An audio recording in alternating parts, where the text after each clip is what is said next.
"I think that dog just gave up on living." That was the first thing I said when I saw him, slumped in the back corner of the shelter kennel, like a rag doll someone tossed aside. I don't even know why I blurted it out. Maybe it was the way his head hung so low he barely looked up when I approached, or maybe it was because he didn't even flinch when the other dogs barked all around him. His fur was so matted it looked more like a gray-brown mop than a coat, and his ribs showed through like the bars of his cell. That dog, that sad little soul, wasn't just ignored by the visitors. He seemed to have been forgotten by life itself. The shelter worker, a guy named Ray, who looked to be in his late 40s, baseball cap flipped backwards, glanced at the clipboard in his hand and said, "Yeah, that's Benson. Been here 8 months.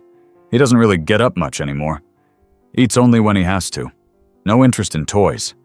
People skip over him like he's invisible." I didn't skip over him.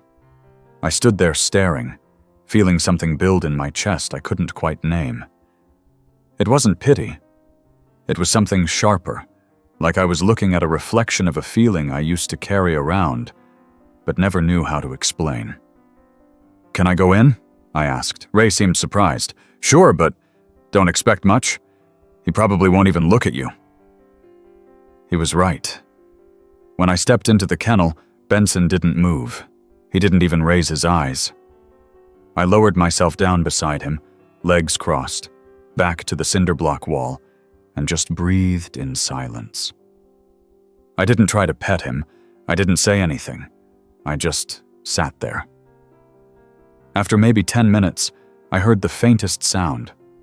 Not a bark, not a whimper. A sigh. A long, slow, tired breath from a dog who had given up expecting anything good. I left that day with an application in hand. I barely remember the drive home. All I knew was that I couldn't stop thinking about him. Benson. That name felt too small for the weight he carried. The following week, after the paperwork and a home inspection, I was back at the shelter with a leash in my hand. Ray looked almost stunned. "You sure you want him? There's a golden retriever that came in yesterday. Real friendly, gets along with kids, already house-trained." "I want Benson," I said, trying not to sound offended. Ray gave me a look that said he thought I was out of my mind, but shrugged and handed me the kennel key. "Your call." The moment I opened that kennel door, Benson looked up. Not all the way, just a flicker. But it was something. I knelt beside him, clipped on the leash, and whispered, "Let's go home, buddy." He didn't resist. He didn't wag his tail either. But he walked beside me slowly, as if unsure whether this was some cruel trick. The ride back to my house in northern Illinois was quiet. I had padded the back seat with thick blankets, but Benson didn't lie down. He sat stiffly, staring out the window like he was waiting to see if it would all disappear. At home, I opened the front door and waited. Benson stepped inside with a caution that broke my heart. He sniffed the rug, looked at the couch, then turned in a slow circle like he was searching for the exit. I made him a bowl of boiled chicken and rice. He sniffed it and finally ate, one slow bite at a time. He didn't finish it. The first night, he wouldn't sleep in the dog bed I bought. He curled up near the laundry room door. I sat a few feet away on the floor again, just like in the shelter. Eventually, his eyes closed. The second day, I took him outside. He didn't chase the squirrels. He didn't bark at the wind. He walked around the yard with a blank expression, then lay down under the oak tree. That's where he stayed until I coaxed him back inside. I had a routine. I got up early, fed him, walked him, worked remotely during the day, took breaks to sit beside him. I talked to him even when he didn't react. I read out loud sometimes. I played soft music. I played no music. I tried everything. Weeks passed. Then one morning, something small happened. I dropped a piece of apple on the floor, and Benson's nose twitched. He got up, sniffed the fruit, and ate it. His tail gave a single, barely there flick. It was the smallest flick in the world. But I sat on the kitchen floor and cried. The next week, I found him waiting by the door after our walk. Just waiting. Watching me. That night, he didn't sleep in the laundry room. He slept at the foot of my bed. By the time the 3rd month rolled around, Benson had a few more signs of life. He wagged his tail when I came home from grocery runs. He sniffed around the neighbor's fence. He even barked once, a deep, unexpected woof at a passing bicycle. I cheered like he'd just won a trophy. My parents came to visit one Sunday afternoon. Mom brought her usual bundt cake. Dad a stack of outdated fishing magazines. They were skeptical at first. My mother sat stiffly on the edge of the couch as Benson observed her from the hallway. "That dog's been through something," my dad murmured, scratching his chin. "He moves like he doesn't trust the ground." "He's getting better," I said. "He just needs time."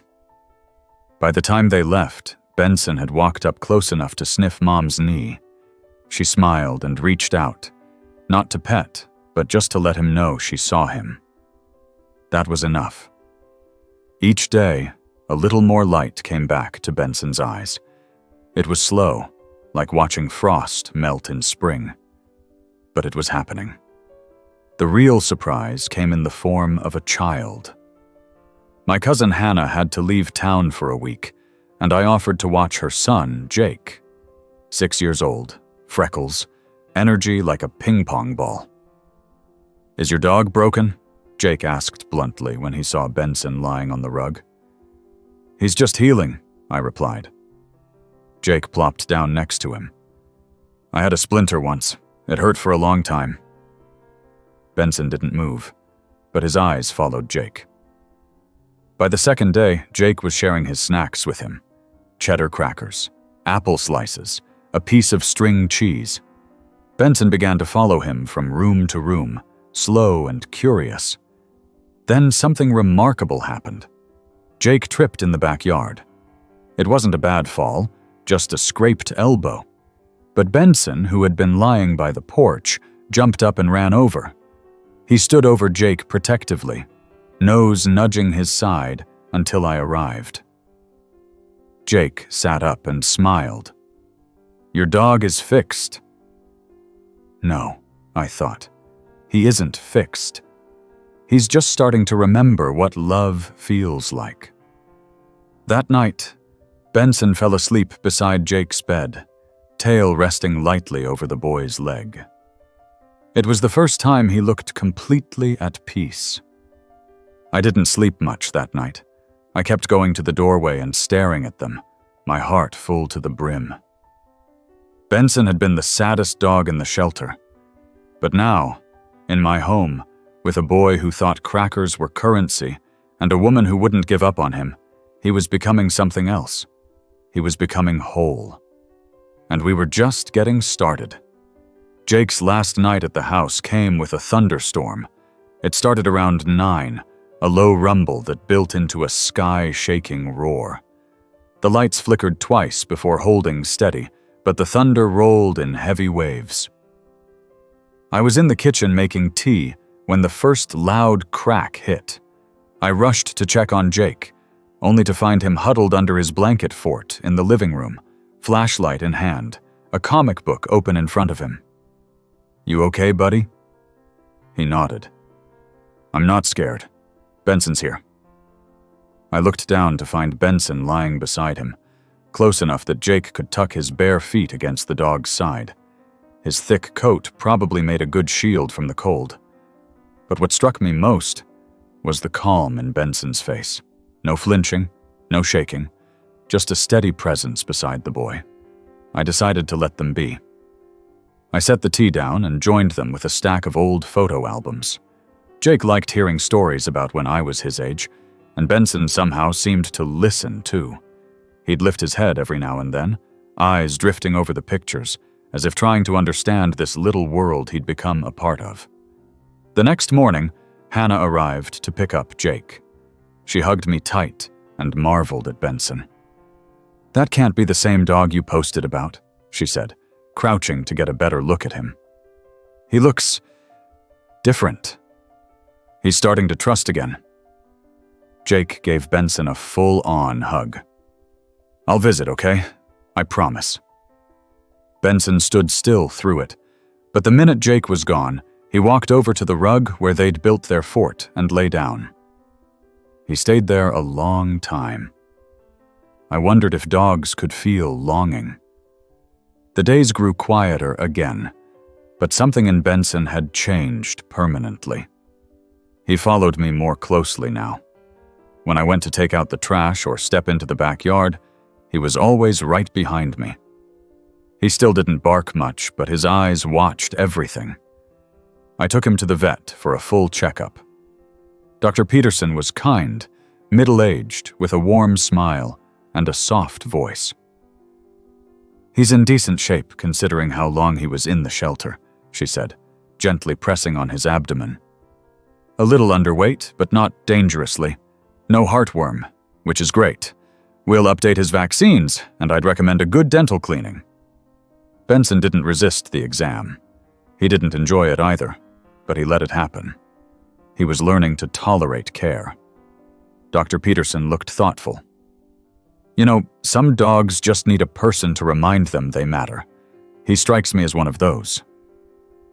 Outside, I treated Benson to a long walk around the lake behind the clinic. He sniffed every blade of grass, every mailbox, every fire hydrant, like it was a map of a new country he was determined to understand. A neighbor named Cliff stopped us near the park bench. He was out walking his old beagle, Sandy. "That your dog now?" "He is. His name's Benson." Cliff squinted.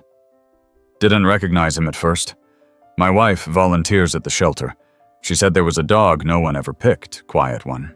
Real sad." "That him?" "Same one." "Well, he looks better now. Good on you. Takes a heart to see what others ignore." We walked home slowly. Benson didn't pull on the leash. He walked at my pace, pausing now and then to watch squirrels scramble up trees or to sniff at the fallen leaves that blanketed the sidewalks. Back at the house, I gave him a treat and sat on the porch with a blanket and my journal. Benson lay beside me, head resting on his front paws. For the first time, I noticed something flicker in his gaze as he looked out at the trees swaying in the wind.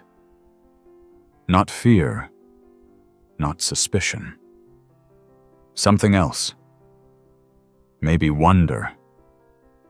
That night, I heard a sound I hadn't heard before. Benson whined. I rushed to the living room and found him sitting in front of the door, staring at it like he expected someone to walk in. "What is it, boy?" He turned and looked at me, then back at the door. I opened it, and he stepped out onto the porch. He looked around, sniffed the air, then sat. He didn't move until I sat beside him. I wondered if he missed Jake, or maybe he was waiting for someone else, someone from before. The next morning, I opened my email and saw a message from the shelter. Subject line, "Follow-up on Benson. Ray had sent it." "Hey there, just wanted to check in. We were all shocked you picked Benson. We honestly didn't think he'd ever get out. Some of the staff cried when they saw your adoption form. No pressure, but if you ever want to share updates, we'd love to hear how he's doing. That dog carried more than we knew. Thanks again, Ray." I replied with a photo of Benson lying under the oak tree and wrote, "He's starting to heal. Slowly, but truly." Ray responded within the hour. "That photo made my day. You have no idea how many people walked past him." Neither did I. But I could imagine. As summer turned into fall, Benson changed. Not all at once, but steadily. He began sleeping near the windows, head resting on the sill, watching birds come and go. He ate with more enthusiasm. He began wagging his tail more often, sometimes at the mailman, sometimes at the neighbors' kids riding bikes. One Saturday, I decided to take him to the local dog park. I wasn't sure how he'd react. We stayed near the edge at first, just watching. Some dogs ran in wild circles. Others chased balls. A golden retriever tried to start a game of tag with him, but Benson backed away, uncertain. Then a shaggy mutt, part shepherd, part who knows what, trotted up and sniffed him. Benson stiffened, but didn't growl. They stood like that, nose to nose for a few moments. Then the other dog ran off.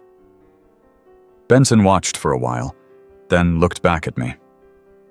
"It's okay," I said. "You can go." He didn't. But he stayed outside the fence for almost an hour, watching. Maybe that was enough. At home, he napped deeply. I sat near the fireplace, reading. The sound of his snores made the room feel warmer. Sometimes I caught myself talking to him like he was a person. I told him about my day. I told him when I was frustrated, when work overwhelmed me, or when I missed people who had moved far away. He never replied, of course, but he always listened. And sometimes that was better than words. Halloween came and went. I didn't put a costume on him. That felt unfair. But I did buy him a plush pumpkin toy. He sniffed it, bit it once, then carried it to his bed like it was made of gold. My parents came over for Thanksgiving. This time, Benson greeted them at the door. Mom reached out and scratched behind his ears. Dad brought him a piece of turkey, and Benson took it gently from his hand. "He's not the same dog," Dad said, watching him. "He's better," Mom added. I smiled. He's becoming himself. Later that evening, after everyone had gone home and the dishes were done, I sat on the floor beside Benson. "You were the saddest dog in that shelter," I whispered, running my hand through his thick fur. "And now look at you." He licked my hand. It was the first time. I froze. Not because it startled me, but because it meant everything. In that small, simple gesture, Benson had told me he was ready. Ready for the next step, whatever that was. He was no longer just surviving. He was living. And we had so much more to do. The first snow came early that year, and it brought with it a kind of quiet that settled over the whole neighborhood. Everything slowed down. Cars moved more carefully. Kids walked with their heads tucked into scarves. Even the birds seemed to pause. Benson noticed it too. The morning after the snow fell, I opened the front door to let him out like I always did, and he froze at the threshold. His paw hovered mid-step as if unsure what this cold, white world was supposed to mean. Then he stepped forward, slowly, pressing his foot into the snow. He pulled it back, sniffed the spot, then tried again. Soon he was walking through it like it was just another kind of grass. Not running, but curious. The cold didn't seem to bother him. He even paused under the bare tree in the yard and tilted his head upward, watching a single flake drift down and melt on his nose. I grabbed my coat and went outside with him, crunching through the powder. He looked over and wagged his tail once. We made a habit of morning walks after that. The cold never stopped him. His energy stayed low-key but steady. We moved at his pace, down the streets lined with mailboxes buried in snowdrifts, past houses glowing with Christmas lights, and through the woods where deer tracks dotted the trail. One morning, we passed a woman shoveling her driveway. Her name was Carol, and I'd seen her at the neighborhood potluck once. She paused and leaned on her shovel when she spotted us. "Is that Benson?" I blinked. "How do you know his name?" "My niece volunteers at the shelter," she said, walking closer. She used to talk about this dog who wouldn't lift his head, wouldn't eat when people came by. Said she cried when you took him. Benson stood quietly beside me, watching Carol. He didn't shy away when she reached out to pet him. In fact, he leaned in a little. "He looks good," she said. "Happy. He's getting there." Carol smiled. "You did something good." That stayed with me longer than I expected. Later that week, I received a small envelope in the mail with no return address. Inside was a simple card with a photo of Benson from the shelter, along with a note that read, "Somewhere between forgotten and found, you gave him back his story. Thank you." I placed the card on the mantel beside the picture of my parents, and one of Jake holding a pumpkin from last fall. Benson sat beside me and watched as I did it. December rolled on, and with it came more snow, more walks, more quiet days by the fire. I started teaching Benson a few tricks. Nothing fancy. Just sit, stay, and come. He didn't catch on right away.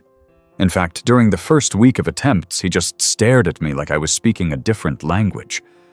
But slowly, with pieces of chicken as incentive and soft praise, he began to get it. The first time he sat on command, I celebrated so loudly he barked in surprise. I laughed until I cried. It was a bark of life, of engagement, of being here. By Christmas Eve, the house smelled like pine and cinnamon. I didn't decorate too heavily, just some white lights on the tree and a wreath on the front door. Benson had his own stocking. I filled it with peanut butter treats, a new rope toy, and a bandana with snowflakes on it. When my parents came over, Benson greeted them both with a wag of his tail and a nudge to their hands. He even stayed in the room with us the entire night, lying near the fireplace. Dad handed me a gift with a sly grin. I opened it to find a framed painting of Benson lying under the oak tree, sunlight filtering through the leaves. It was beautiful, soft, peaceful. "How?" "Your mother sent a photo to one of those local artists," he said. "Thought you'd like it." I looked at Benson. He was watching the fire, eyes half closed, content. "I do," I whispered. When the guests left and the house grew quiet again, I gave Benson his stocking. He sniffed each item carefully, then took the rope toy in his mouth and trotted off with it, like it was treasure. I sat on the couch and watched him lie down with it. He chewed slowly, methodically. Not with aggression, just interest. He was starting to play. January came with a brutal, cold snap. We kept our walks short. I got him a winter coat, navy blue with a fleece lining. He tolerated it surprisingly well. The neighbors laughed and complimented him whenever they saw us.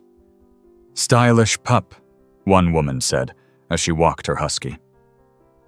Benson sniffed at the husky politely, then turned back toward me. Still not a fan of chaos, but no longer shrinking from every new face. One icy morning, while walking back from the park, we passed an older man on a bench. He was bundled in a heavy coat, his hands bare and red from the cold. I recognized him vaguely, but didn't know his name. "That dog used to be mine," he said suddenly. I stopped in my tracks. "Excuse me?" "Long time ago," the man added. "His name was Duke back then." My heart pounded. Benson stood beside me, quiet, alert. "You sure?" "Hard to forget a dog with eyes like that," he said. "Had him when he was just a pup. Then I lost my job, lost my house, couldn't keep him. Gave him to a friend. Friend didn't keep him. I guess he ended up somewhere else." I stared at the man. He looked tired, not threatening, just weathered. "Do you want to pet him?" He nodded. I led Benson a little closer. He sniffed the man's hand, then stood still. The man gently ran his fingers through Benson's fur. "You took care of him," he said, eyes misting over.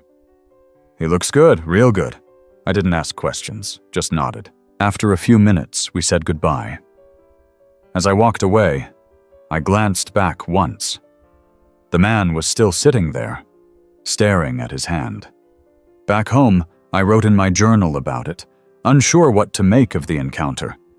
Maybe it was true. Maybe it wasn't. Either way, Benson belonged here now. That much was certain. One evening in mid-January, I invited the neighborhood kids over to meet Benson properly. I made hot chocolate, set up a craft table, and let them decorate his new toy box with stickers and paint. Benson lay calmly in the middle of it all, soaking up attention like a sunbather. He likes when you talk to him, I told them. So they did. About school, cartoons, snowmen, and the weird kid who tried to eat glue in class. Benson wagged his tail and let every single one of them pet him. When the parents came to pick them up, they all said the same thing. That dog is amazing. He really was. February brought fresh snow and quiet evenings. Benson had his routines now. Morning walk, nap on the rug, lunchtime treat, evening patrol by the windows. He barked more now, at squirrels, at delivery trucks, at the occasional cat on the porch. But never out of fear. It was like he was announcing himself to the world. I'm here. I decided to enroll us in a basic obedience class. Not because he needed fixing, but because I thought it might be good for him to be around other dogs in a controlled setting. The first class was rough. He stuck to me like glue. He didn't respond to the trainer at all. But by the third session, he was sitting when asked, making eye contact, and even playing lightly with a golden doodle named Max. He's a gentle soul, the trainer said. You can tell he just wants to understand. One night after class, I found a note taped to my car window. It read, "You saved that dog's life. Keep going." I never found out who wrote it, but I carried it in my pocket for weeks. Spring crept in slow, like a hesitant friend. Patches of grass peeked out from under the snow.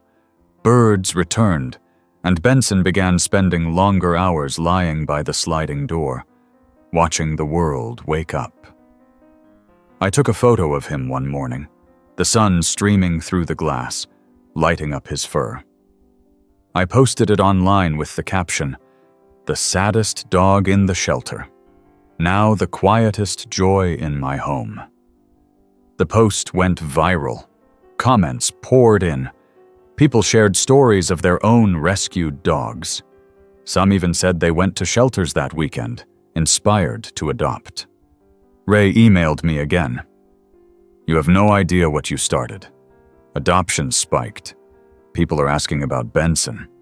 He's a bit of a legend now." Benson didn't know he was famous. He just knew that when I came home, he had someone to greet. When I reached for the leash, it meant adventure. When I opened the fridge, it meant something might fall his way. Every now and then, he'd still pause in the doorway, like he was checking to make sure all this was real. Then he'd look at me, and I'd nod, and he'd step inside again. He was home, and we were just getting started. Benson was never one for big reactions, but the day I brought home the foster dog, he did something that made me stop in my tracks. He stood perfectly still in the hallway, ears slightly tilted back, watching as I carried the small, trembling spaniel mix through the door. Then, without a sound, he turned and walked toward the guest bedroom, where I had already laid out a bed, a few toys, and a bowl of water. The foster's name was Millie. She was half Benson's size and all nerves. Her fur was thin in patches from malnutrition and stress, and her eyes darted everywhere like she expected something bad to happen any moment. She had been picked up from a hoarding situation just 2 towns over, and was one of 12 dogs pulled from the same place. The shelter was overwhelmed. I told them I could help. That night, I kept Millie in the guest room with the door partially closed. Benson lay just outside the opening, not sleeping, just listening. Whenever Millie whimpered or shifted in her crate, Benson would glance over but never get too close. In the morning, I found them nose to nose, the door nudged open further. Neither moved. Millie looked frozen, unsure whether to run or hide, but Benson held still, his expression soft and patient. I backed away slowly, letting them have that moment. Over the next few days, Millie began to follow Benson around the house. She didn't trust me yet, not enough to take food from my hand or approach when I called, but she followed him. Wherever he lay, she curled up nearby. When we went on walks, she shuffled behind him like a timid shadow. It was Benson who showed her the food bowls were safe. It was Benson who stayed by the door when I took her to the vet for her shots, and it was Benson who sat beside her bed when the thunderstorms rolled through again, and Millie shook like a leaf. Seeing him like that, offering the same quiet presence he once needed, felt like watching a full circle form. 3 weeks into Millie's stay, I found her sleeping with her head resting gently on Benson's front paw. That was the first night she let me touch her without flinching. People from the shelter called to check in. They were surprised by Millie's progress and stunned when I told them how big a part Benson was playing in her recovery. One of the coordinators even joked, "Maybe we should list him as part therapy dog." A few days later, I took both of them to a small adoption event in town. Millie wasn't ready to meet strangers, but the fresh air and light activity helped her adjust. Benson stayed beside her the whole time, and whenever someone tried to pet her, she would shrink back at first, only to peek out again once Benson remained calm. One family asked about adopting her. A mother, father, and their teenage daughter. They were gentle, patient, and listened carefully as I explained Millie's needs. They didn't try to force anything. They sat on the grass and waited while Millie watched from Benson's side. By the end of the hour, she inched forward and sniffed the girl's hand. That was enough for me. 2 weeks later, Millie went home with them. I cried after they left. Benson didn't. He just walked over to where her bed used to be, sniffed it once, then looked at me. "You helped her," I said. "She's okay now because of you." He blinked and lay down. Life resumed its rhythm. Walks, slow mornings, lazy afternoons on the porch. I started volunteering more at the shelter. Not every day, just a few times a week. I helped with the paperwork, folded towels, and sometimes sat with the dogs who hadn't been adopted yet. One of them reminded me of Benson. Same slumped posture, same hollow eyes. His name was Grit. Big, rough-coated shepherd mix. He wouldn't let anyone near him. I asked if I could sit in his run. The staff warned me he was a bite risk. I brought a book and sat anyway. The first day, he growled. The second, he looked but didn't growl. The third, he lay down with his back to me. Progress. Meanwhile, Benson came with me when I could bring him. The staff loved seeing him. They called him a mascot, a success story. Some visitors recognized him from the online post months ago. Kids wanted to pet him. Adults asked to take pictures. Benson never seemed overwhelmed. He just moved through it like he understood what he meant to people. One man, middle-aged, flannel shirt, oil-stained hands, asked if he could sit with Benson for a while. I watched them from the front desk. The man didn't talk, just sat and gently stroked Benson's side. Later, he told me his dog had died last year, and he hadn't touched another one since. He was ready now. He left that day with a 3-legged hound named Daisy. Spring turned into early summer. The days got longer, and Benson seemed to gain a little more pep in his step. He started to run short bursts in the backyard, usually chasing butterflies or following the wind. His bark grew louder too. Not aggressive, just confident. One afternoon, while we were out walking, We passed a group of children playing in front of a lemonade stand. They ran up asking if Benson wanted a puppy cup. Turns out they had saved part of their vanilla ice cream for dogs. I hesitated, but Benson gave them a sniff, sat politely, and looked up at me like he knew exactly how to charm them. He got his ice cream. As we walked away, one of the kids shouted, "That dog looks like a hero!" I turned around. He is. Back home, I started sorting through some old boxes in the attic. I found photo albums, old notebooks, letters from people I hadn't heard from in years. In one box was a picture frame that used to sit on my desk. It held a photo of my childhood dog, Scout, a scruffy little mutt who used to sleep at the foot of my bed and chase squirrels with a vengeance. Scout died when I was 14.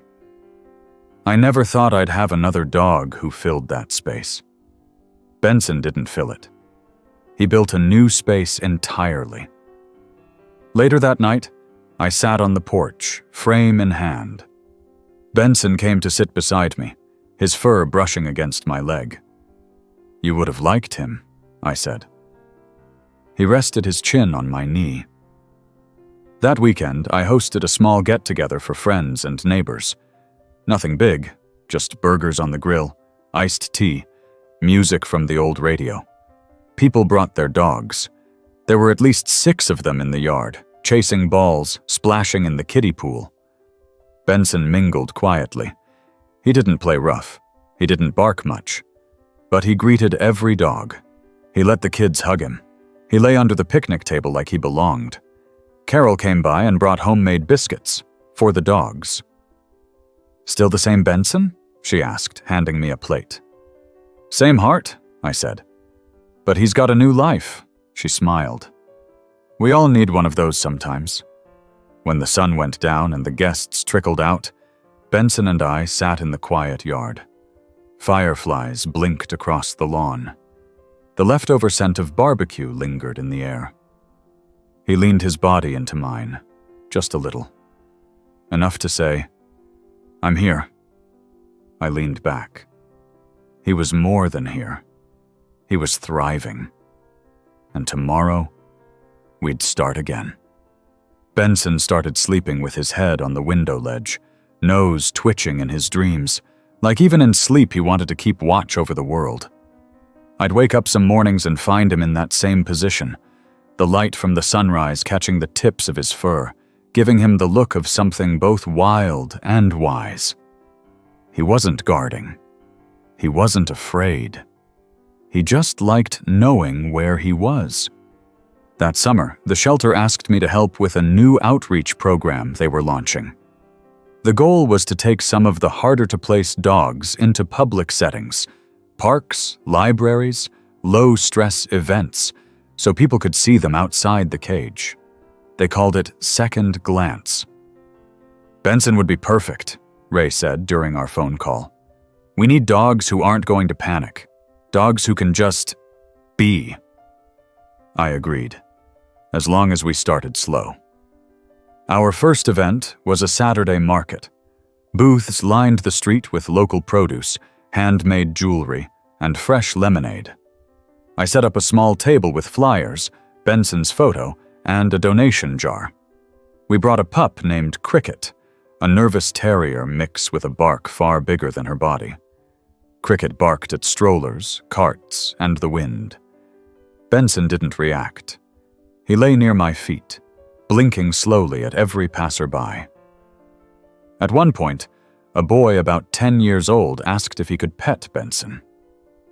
I nodded, and the boy knelt gently beside him. Benson lifted his head, gave the boy's hand a sniff, then pressed into it slightly. "My dog died 2 weeks ago," the boy said. "He was old." Benson stayed still, present. That boy stayed beside him for almost 20 minutes. People stopped to ask questions. Where did he come from? How did you know he was the one? Did you train him to be this calm? I answered each the same way. He just needed time, and someone to believe he wasn't broken. Cricket eventually settled under the table, watching Benson for cues. When she relaxed, people noticed. A woman with 2 teenage sons came back 3 times to spend time with her. By the end of the day, she filled out an interest form. We packed up with tired legs and hopeful hearts. On the way home, I rolled the windows down. Benson stuck his nose out, eyes closing slightly in the wind.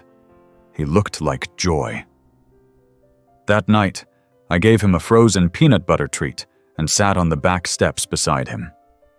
"You're doing something big, you know," I told him. "You're helping the ones still waiting." He licked the empty cup clean and rested his chin on my thigh.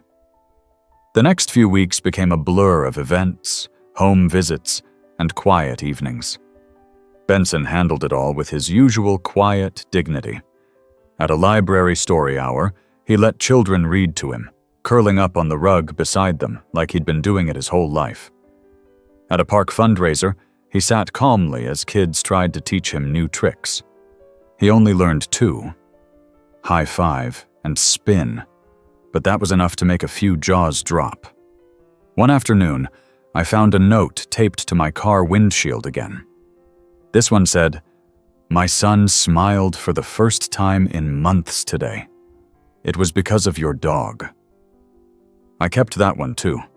There was one dog from the shelter who reminded me so much of Benson in those early days, it almost hurt to look at him. His name was Roscoe. He was a black lab mix with eyes like storm clouds. The first time I met him, he wouldn't come out of the kennel. We sat together, separated by the bars, as I told him about the weather, about Benson, about how sometimes you don't know you're still capable of healing until someone sits with you long enough. 3 weeks later, I brought him home as a temporary foster. Roscoe paced at first. He didn't eat much, didn't bark, didn't lie down unless he was certain no one was watching. Benson gave him space, just like he'd once needed himself. They walked side by side in the yard, silent companions. It took nearly a month before Roscoe licked my hand. The next day, he slept on the rug beside Benson. I updated the shelter weekly, tracking his progress. They were thrilled. One of the staff members, Leah, came by for a home visit and nearly burst into tears when Roscoe sat beside her without flinching. "He's unrecognizable," she said. "No," I corrected. "He's finally being recognized." People started calling our home the Dog Haven. Neighbors dropped off blankets, toys, bags of food. Carol came by with homemade peanut butter bones. My mom mailed a box of dog scarves she found online.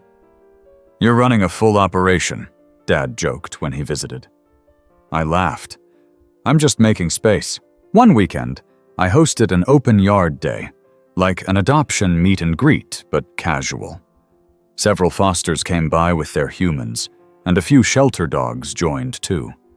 There were pup cakes, splash tubs, shady corners with fans. Benson stayed by the gate most of the day. Not guarding, just greeting. Every dog who entered stopped to meet him. A few even laid down beside him. It was like he'd become something more than just a rescue dog. He was a benchmark, a quiet mentor. Halfway through the day, Roscoe wandered toward a young couple sitting on the grass. They were holding hands, quiet, just watching the dogs. Roscoe approached slowly, then sat. The man reached out. Roscoe didn't move. The woman offered a treat. Roscoe took it. Carefully. They stayed there with him the rest of the afternoon. The next week, they submitted their application. Roscoe had found his people. The night before he left, I sat with him and Benson on the porch. I didn't cry this time. I didn't need to. I just whispered, "You're ready." Benson nudged his nose against Roscoe's shoulder, as if agreeing. After Roscoe was gone, the house felt lighter. Not emptier, just peaceful. Benson walked from room to room once, then lay down in his usual spot by the window. We resumed our rhythm. Morning walks, volunteer shifts, weekend events. The garden started blooming again, and Benson took to lying under the lilac bushes, eyes half closed, soaking up the sun. Then, one day, I opened an envelope from the shelter with a flyer for their annual gala. A fundraiser, dinner, music, speeches. The note from Ray read, "You and Benson are being honored. Please say you'll come." I laughed out loud. I'd never been to a gala. I didn't own anything formal. I bought a second-hand dress online, nothing flashy, just simple and navy blue. For Benson, I found a bow tie collar. He didn't seem to mind wearing it. He sat by the door, looking like he knew something special was happening. The event was held in the community center ballroom. Dozens of people showed up. Some I recognized from the shelter, others from the park, the market, even the library. During dinner, Ray gave a speech. Then Leah. Then they invited me up. I didn't know what to say at first, so I told the truth. I picked the saddest dog at the shelter. Everyone else walked past him. I almost did too. But something stopped me. Something said, he just needs a chance. So I gave him one. And he gave me everything in return. People clapped. Benson sat at my feet, quiet and calm. When we got home that night, I took off his bow tie and hung it on the doorknob. He walked over to his bed, circled once, and flopped down with a sigh that said, "That was a big day." I sat beside him and smiled. We had done so much already, and there was still more ahead. The summer heat hit harder than usual that year, and it made our morning walks start earlier and end faster. Benson didn't like the pavement when it got too warm. His paws would tap faster across the sidewalks, and he'd veer toward grass whenever possible. I bought him little rubber booties, but he stood frozen the first time I slipped them on, looking at me like I'd betrayed him. I took them off immediately, and we stuck to early dawn or after sunset strolls instead. One evening, while we were circling the neighborhood park, we ran into a woman named Karen. She was walking a senior beagle named Pepper, and they paused to let Benson sniff hello. She looked at him and smiled. "You've got that miracle dog, right? The one from the shelter?" I nodded, a little surprised. "Yeah, that's Benson. I read about him online.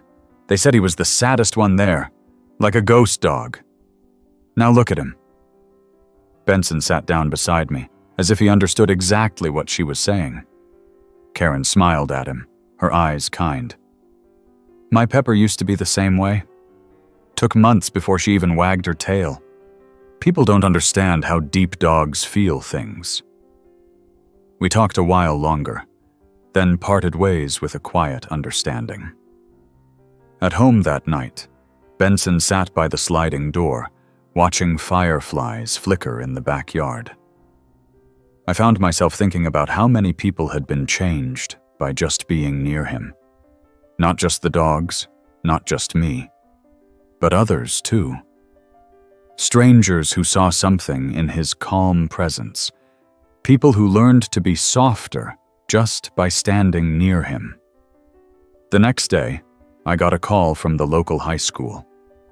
One of the counselors asked if I'd be open to bringing Benson in for a wellness event they were holding for the students.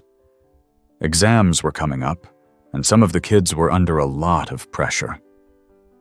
"Animals help," the counselor said. "Even just sitting nearby, it lowers stress. Would he be okay with that?" I told her he'd be perfect. That Friday morning, we walked into the school gymnasium to a quiet buzz of music and folding chairs. Benson trotted beside me on his leash, wearing a green bandana with his name stitched in white. A group of students were clustered in the corner, some holding stress balls, others flipping through notebooks. The moment they saw Benson, heads lifted. The counselor came over and introduced us, then nodded toward a small carpeted area with bean bags. That's the chill zone. Let him settle in, and let the kids come to him. Benson lay down immediately, stretching out with his front paws forward like a sphinx. Within minutes, the first student approached. She was quiet, maybe 17, with earbuds in and her sleeves pulled over her hands. She sat a few feet away and watched him. Benson didn't move, but his tail thumped once. The girl reached into her pocket, pulled out a small snack from her lunch bag, and held it out. Benson sniffed it, then gently took it from her fingers. She smiled. A real one. By the end of the hour, Benson had been pet by at least 20 students. Some talked to him. Others just sat in his quiet. One boy lay down beside him and just closed his eyes for a while. No one disturbed him. Benson didn't move. When it was time to leave, several students asked when he'd come back. "He listens better than people," one of them said. I walked him back to the car, his paws soft against the pavement. Before we pulled away, I turned and looked at him. "You're getting really good at this." He panted once, his eyes calm. That evening, as we sat on the porch with a slow sunset melting across the sky, I got a message from Ray at the shelter. They were launching a new mentorship program, pairing experienced foster homes with new ones. They wanted me to be part of it. Benson, too. "It's not just what you're doing with the dogs," Ray said when we spoke later. "It's what you're doing for the people. New fosters need to see it's possible, that dogs like Benson don't stay broken forever." We started meeting with new foster families the following week. Benson came to each orientation, sitting quietly while I talked through feeding schedules, adjustment periods, how to read canine body language. He would greet each new dog calmly, showing them the ropes without saying a word. There was a couple in their late 20s who took in a skittish boxer named Jojo. They were hesitant, unsure if they could handle it. But Benson's visit made all the difference. Jojo followed his lead during the walk, matching Benson's pace. A week later, they emailed to say Jojo had slept through the night without crying. For the first time. Another family with 3 kids fostered a shaggy mutt named Peanut. The kids adored Benson, who let them pet him, dress him in a superhero cape, and feed him carrot slices from the kitchen table. When Peanut saw how relaxed Benson was around the kids, she stopped hiding behind furniture. Benson had become more than just a companion. He was a teacher. A guide. One Sunday afternoon, I took him to the lake. It was a quiet spot we hadn't been to in a while. The water was calm, the sun warm. I spread out a blanket under a tree, and Benson lay beside me, tail flicking slowly against the grass. I pulled out a notepad and started jotting down ideas. A blog. Maybe even a small book. Stories about Benson. Lessons he'd taught me. Lessons he'd taught others. I wasn't sure if I'd ever share them, but the words started coming. "You were the saddest dog I'd ever seen," I murmured, watching the light shimmer on the water.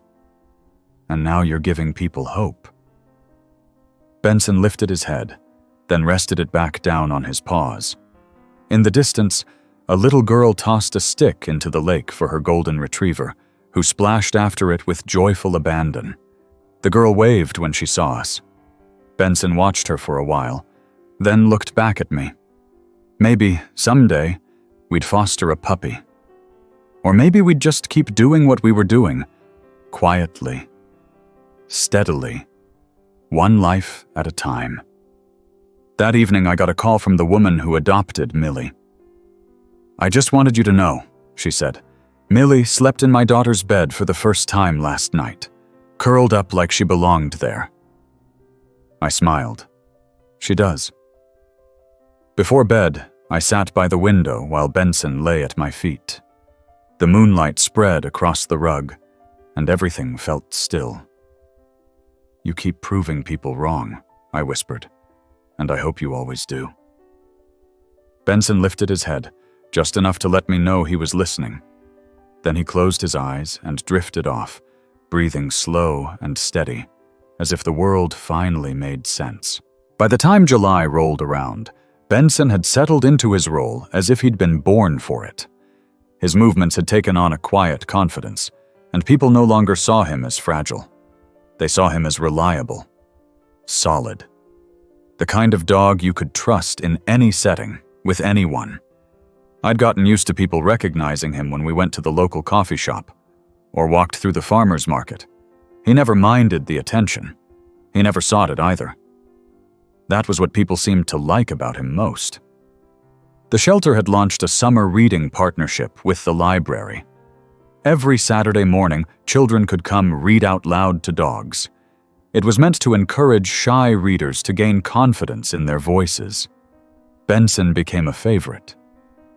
Every week, the same two little boys waited by the beanbags with dog books in hand, taking turns sitting beside him and reading aloud while he blinked slowly and listened like a wise old sage. The parents often stayed nearby, chatting with other families or quietly watching. I noticed one woman, probably in her early 30s, sitting off to the side alone, week after week. She never brought a child, never spoke to anyone. But she always came and sat in the same chair, her eyes focused on Benson. One day, I approached her gently. "You know, you're welcome to sit closer if you want." She looked surprised, then gave a small smile. "I'm not really here for the reading. I just like watching him. He seems peaceful. It helps." We didn't talk much more that day, but the following week, she brought a sketchbook. As the children read, she sketched Benson from different angles. Her lines were light, careful, full of affection. Later, she showed me one. It was a perfect likeness. Benson sitting upright, ears tilted, tail curled neatly around his paws. "He's helping more people than you know," she said. I asked if I could buy the drawing. She refused, but she made me a copy and signed it in the corner, for the dog who remembered how to live. I framed it and hung it beside the door.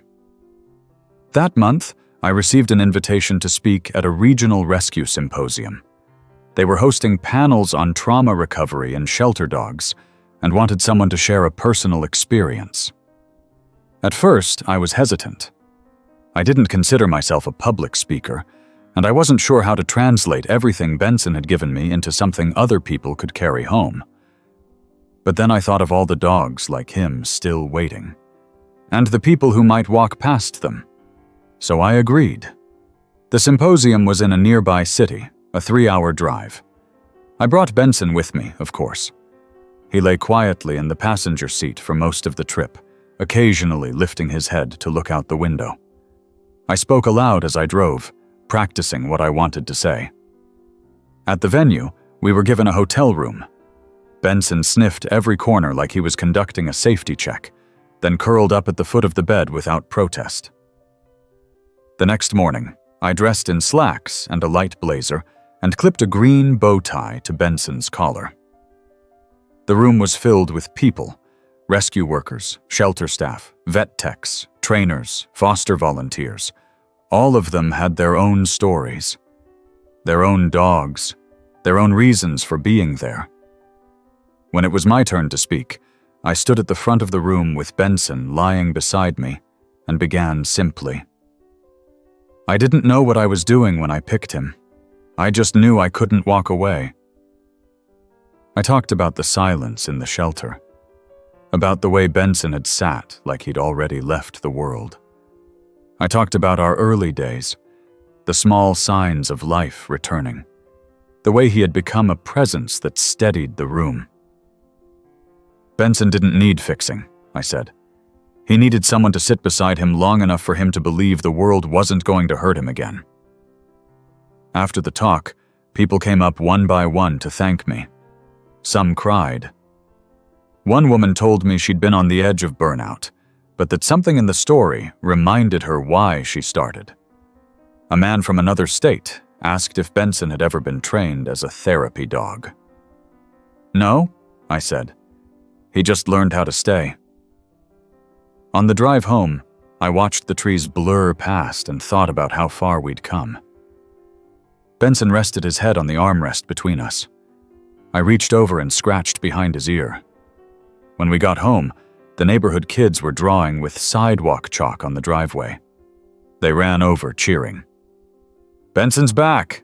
He wagged his tail and sat calmly while they decorated his paws with pastel rainbows. Later that week, the shelter asked if we could visit the local rehab facility. They'd been working on a partnership with a non-profit that supported people recovering from trauma, and the staff believed a visit from Benson might help some of the patients feel more at ease.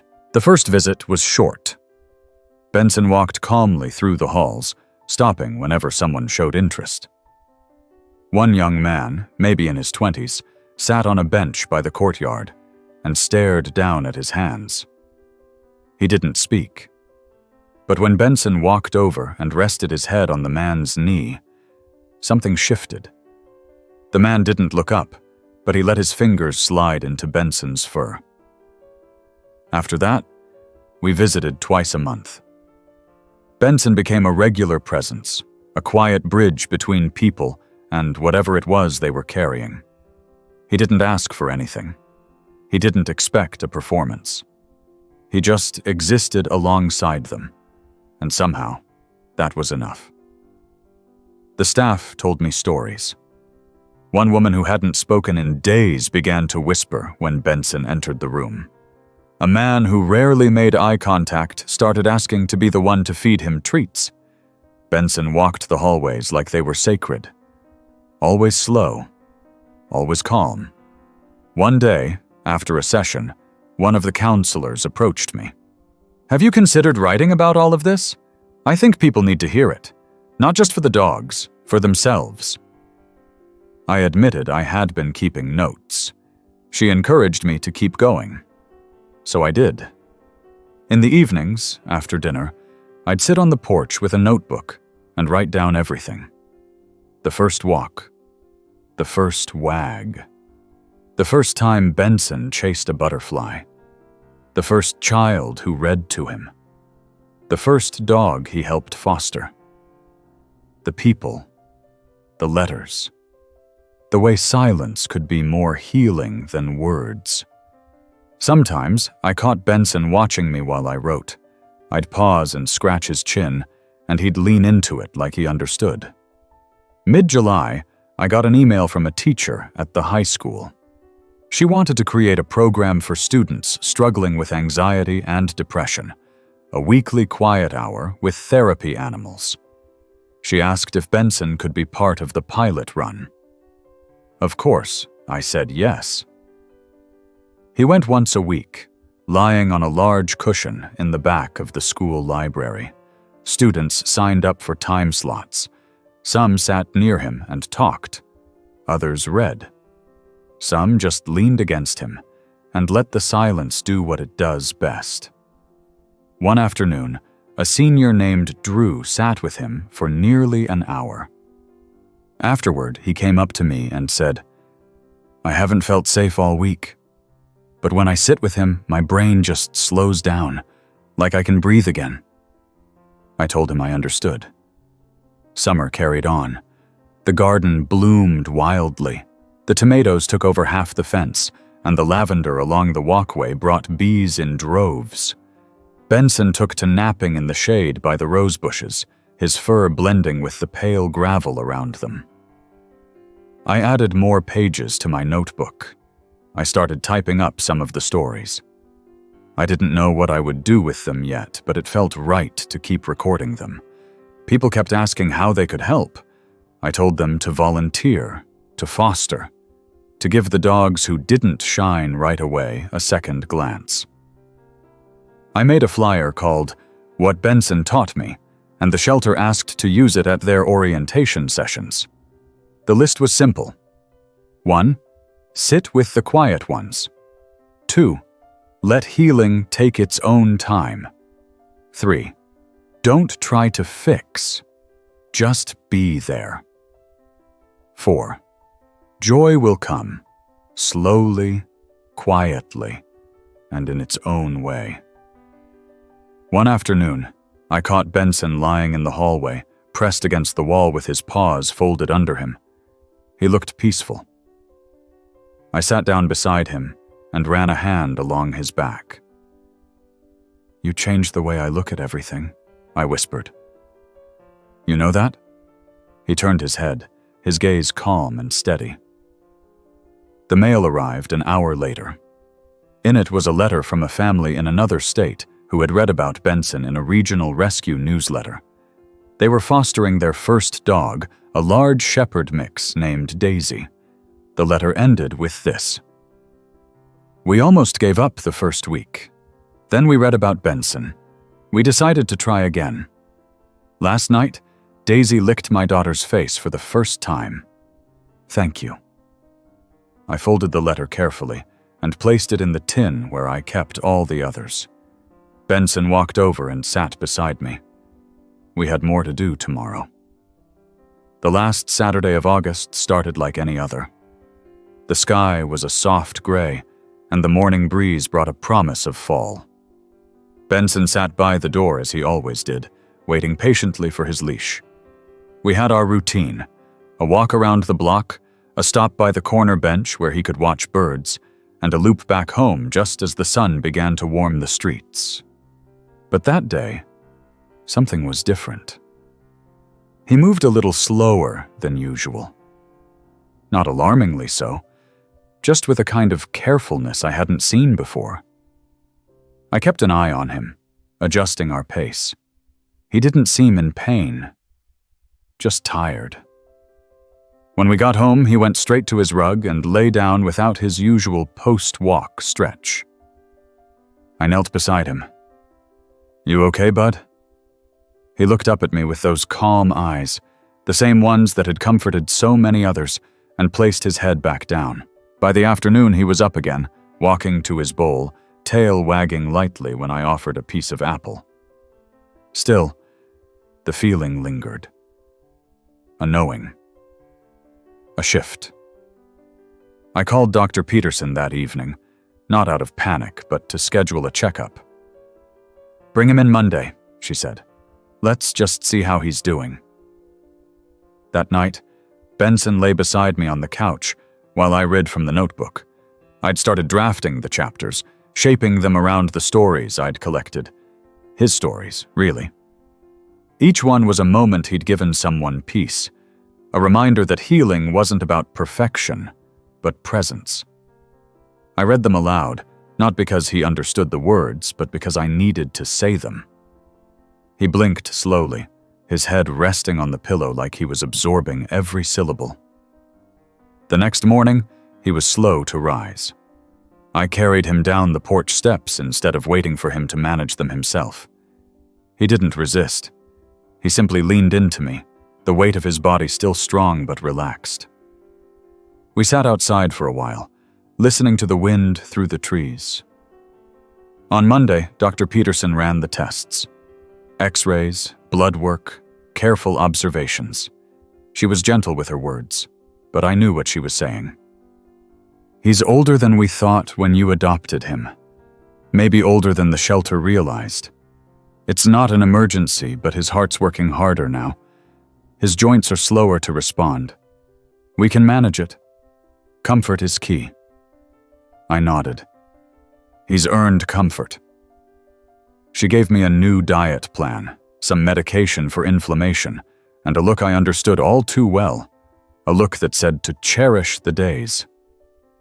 So I did. I canceled my volunteer shifts. I paused the blog updates. I told the shelter I needed time.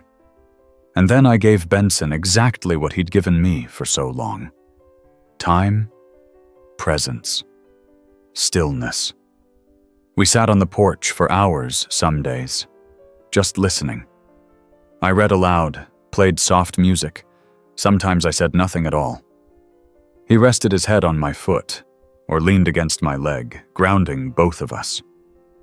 One evening, Jake and Hannah came to visit. Jake was taller now, all arms and legs, but when he saw Benson, he dropped to his knees like no time had passed at all. "Hey, old guy," he whispered, pressing his face into Benson's fur. Benson thumped his tail once. Jake stayed the night. He brought out his sleeping bag and laid it beside Benson's bed. "I want to be here when he wakes up." In the morning, Benson licked Jake's hand. Just once. Jake looked up at me and smiled. "He remembers." He did. In the days that followed, more visitors came. The woman from the library who sketched him, the couple who had adopted Roscoe, a neighbor who Benson had helped overcome her fear of dogs. Each came by to sit beside him, to say thank you, to bring him a treat or a gentle scratch behind the ears.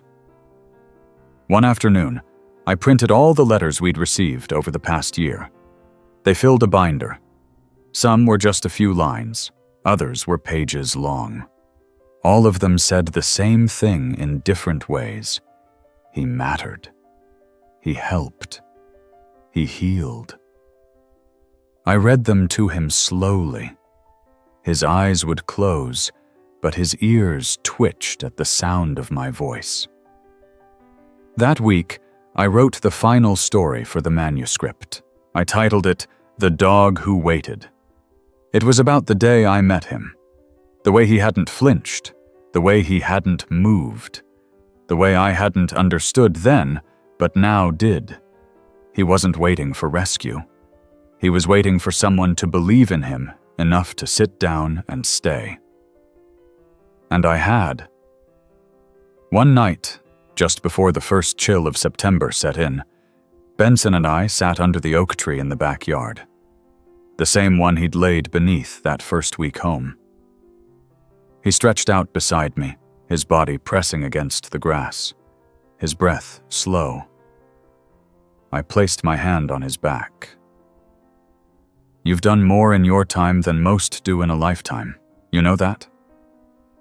He didn't move. Just let the evening surround us. The next morning, I woke to find him still lying beside my bed, just as he had every night. But this time, he didn't lift his head. I called his name, touched his fur. His body was still warm, but there was no rise in his chest. No sound, just peace. I sat beside him for a long time. I didn't cry at first. I just rested my hand on him, the same way he'd always rested his head on me. Eventually, the tears came. Quiet.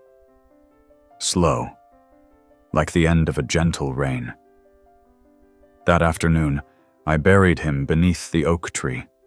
I wrapped him in the blanket from the porch, the one he liked to sleep on during summer afternoons.